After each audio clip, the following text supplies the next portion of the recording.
Yun po bang travel tax natin? Correct me if I'm wrong. Tama po ba? May travel tax lang kapag lalabas ng bansa ang isang pasahero o even po pag dito sa Pilipinas? Paano po ba yun?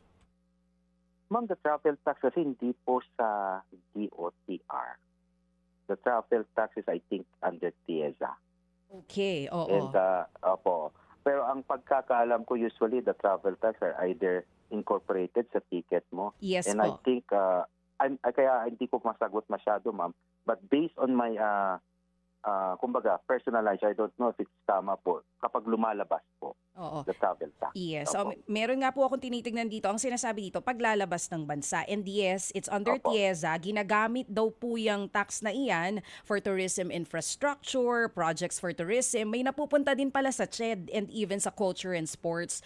Pero, Sek, baka pwede rin nating tignan to. Although hindi pa tayo sure kung may travel tax ba pag ang biyahe ay dito sa Pilipinas. Kung meron man, baka pwede rin nating silipin kung pwede ba nating mapababa ito. And even po yung terminal fee kung sakali po, though ito po ay sa private infra na for other airports na hawak na ng pribadong sektor, pero baka pwede rin po nating silipin yon kung sakali. Kasi ito yung mas mabilis na paraan para mapababa po natin yung presyo ng tickets. Kasi tama po kayo, ilan dito, nakapasok na po kapag bibili ka po ng tickets during flight. Parang may options po na ganun. Baka ito pwede po nating masilip din.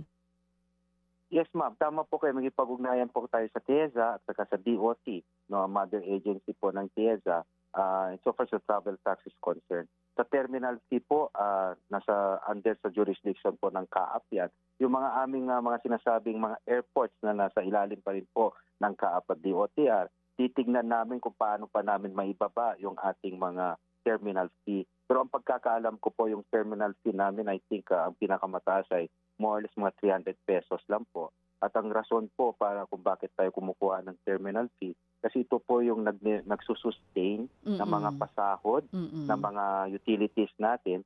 Kasi ang CAAP po, hindi po umaasa yan sa budget sa GAA. Ito po isang sinasabi nating attached agency sa corporate body, and they have to sustain themselves po, no, with the little income that they can get from like terminal fees para securities. Pero nonetheless po, i-check po namin.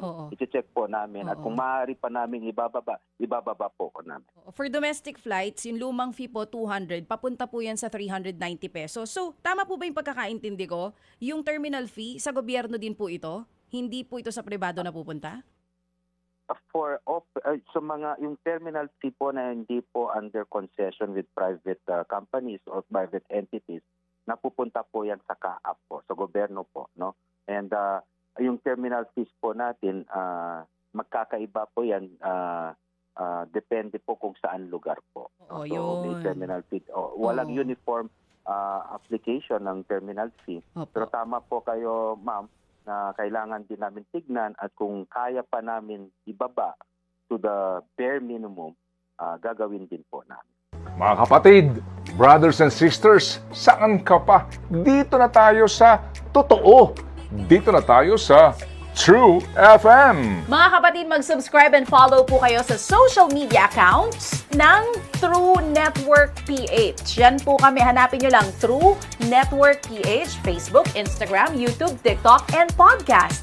Mapa Apple or Spotify man yan, mahahanap nyo kami. Lahat ng mga napapanood at napapakinggan nyo po sa programa, nasa social media accounts namin yan. So, paano mga kapatid? See you sa social media!